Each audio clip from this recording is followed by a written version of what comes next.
ಆಗಿ ಧಾರಾಕಾರವಾಗಿ ಮಳೆ ಬರುವ ಘಳಿಗೆಯೊಳಗ ಗಂಡ ಹೆಂಡತಿಯರು ಅವತ್ತೇ ಮದುವೆಯಾಗಿ ತಮ್ಮ ಪ್ರಥಮ ರಾತ್ರಿಗೆ ಅಂತ ಬಾಗಿಲನ್ನು ಹಾಕಿ ಇನ್ನೇನು ಮನೆಯೊಳಗ ಹೋಗಿ ಮಲಗಬೇಕು ಅನ್ನೋದ್ರ ಒಳಗಾಗಿ ಧಾರಾಕಾರವಾಗಿ ಮಳೆ ಬರ್ತಿರ್ತದೆ. ಹೊರಗಡೆ ಧಪ್ ಅನ್ನುವಂಥ ಶಬ್ದ ಕೇಳ್ತದೆ. ಗಂಡ ಓಡೋಡಿ ಬಂದು ನೋಡ್ತಾನ, ಯಾವುದೋ ಒಬ್ಬ ಪುಣ್ಯಾತ್ಮ ಬಿದ್ದಾನ, ನೀರು ಹರಿತಿದೆ, ಮಳೆ ಸುರಿತಿದೆ. ಅಂಥ ಮಳೆಯ ಆ ಧಾರಾಕಾರವಾಗಿ ಸುರಿಯುವ ಆ ಮಳೆಯೊಳಗೆ ಬಂದು ಪುಣ್ಯಾತ್ಮ ಆತನನ್ನು ಕೈ ಹಿಡಿದ ಎಬ್ಬಿಸ್ತಾನ. ಬಿದ್ದಿರುವ ಪುಣ್ಯಾತ್ಮ ಹೇಳ್ತಾನ, ನನಗೆ ಮುಟ್ಟಬೇಡ ತಮ್ಮ, ನನ್ನ ಹೆಂಡತಿ ಮಕ್ಕಳಿಗೆ ಬೇಸರಾಗಿನಿ.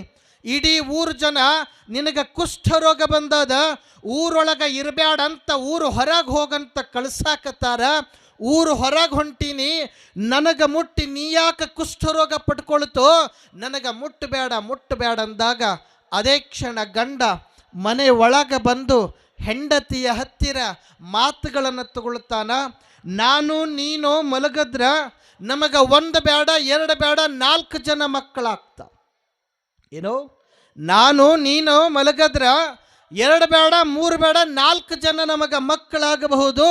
ಆದ್ರೆ ಈ ನಾಡಿನೊಳಗ ಕುಷ್ಠ ರೋಗಿಗಳನ್ನೇ ನನ್ನ ಮಕ್ಕಳು ಅಂತ ತಿಳಿದು ಈ ನಾಡಿನೊಳಗೆ ಬದುಕು ಮಾಡಬೇಕನ್ನುವ ಹಂಬಲ ನನ್ನೊಳಗದ, ಅದಕ್ಕೆ ನಿನ್ನ ಸಹಮತಿ ನನಗೆ ಬೇಕು ಅಂದಾಗ ಹೆಂಡತಿ ಹೇಳ್ತಾಳ, ನೀನು ಹಾಕಿಕೊಟ್ಟ ದಾರಿಯೇ ನನಗದು ರಹದಾರಿ ಆಗ್ತದೆ. ಅಂದ್ರೆ ನೀನು ಯಾವ ಮಾತಿಗೆ ಸಿದ್ಧನಾಗ್ತೀಯೋ ಆ ಮಾತಿಗೆ ನಾನು ಸಿದ್ಧಳು ಅಂತ ಹೇಳಿ ಅದೇ ಕ್ಷಣ ಹೊರಗೆ ಹೋಗಿ ಯಾವ ಕುಷ್ಠರೋಗಿ ನೀರಿನೊಳಗೆ ಬಿದ್ದು ಧಾರಾಕಾರವಾಗಿ ಸುರಿಯೋ ಮಳೆಯೊಳಗೆ ಬಿದ್ದು ಒದ್ದಾಡ್ತಿದ್ನೋ ಆತನ ಕೈ ಕಾಲುಗಳನ್ನು ಹಿಡಿದು ಯಾವ ಪ್ರಥಮ ರಾತ್ರಿಗೆ ಅಂತ ಸಿದ್ಧಪಡಿಸಿರುವ ಹಾಸಿಗೆಯ ಮೇಲೆ ಮಲಗಿಸಿ ಇಲಾಜು ಕೊಡ್ತಾರೆ, ಟ್ರೀಟ್ಮೆಂಟ್ ಕೊಡ್ತಾರೆ, ಇಂಜೆಕ್ಷನ್ಗಳನ್ನು ಕೊಡ್ತಾರೆ, ಗುಳಗಿಗಳನ್ನು ಕೊಡ್ತಾರೆ.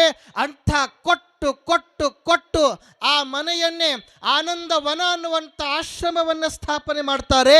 ಆ ಇಬ್ಬರು ಸತಿಪತಿಗಳು ಬೇರೆ ಯಾರೂ ಅಲ್ಲ, ನಮ್ಮ ನಾಡಿನೊಳಗೆ ಬಹಳ ದೊಡ್ಡ ಹೆಸರನ್ನು ಮಾಡ್ತಾರೆ. ಇಡೀ ಜಗತ್ತಿಗೆ ಅವರು ಬಹಳ ದೊಡ್ಡ ಹೆಸರನ್ನು ಕೊಡ್ತಾರೆ. ಅವರ ಹೆಸರು ಬೇರೆ ಏನೂ ಅಲ್ಲ, ಅವರ ಹೆಸರುಗಳನ್ನು ಕೇಳಿದ್ರೆ ಸಾಕು ಮೈ ರೋಮಾಂಚನ ಆಗ್ತದೆ, ರೋಮಗಳೆಲ್ಲ ಎದ್ದು ನಿಲ್ತದೆ. ಅವರು ಬೇರೆ ಯಾರು ಅಲ್ಲ, ಬಾ ಬಾ ಬಾ ಬಾ ಅಂತ ಕರೆದಿರುವ ಬಾಬಾ ಆಮ್ಟೆಯವರಾಗಿ ಅವರು ನಿರ್ಮಾಣ ಆಗ್ತಾರಂದ್ರೆ ಇದು ಅಲ್ವೇನ್ರಿ ಬದುಕು ಅಂದ್ರೆ? ಇಂಥದ್ದಕ್ಕೆ ಬದುಕು ಅಂತ ನಾವು ಕರ್ಕೊಂಡು ಬರಬೇಕಾಗ್ಯದ. ವಿಡಿಯೋ ಸಂಪೂರ್ಣ ನೋಡಿದಿರಲ್ಲ, ತಮಗೆ ಧನ್ಯವಾದಗಳು.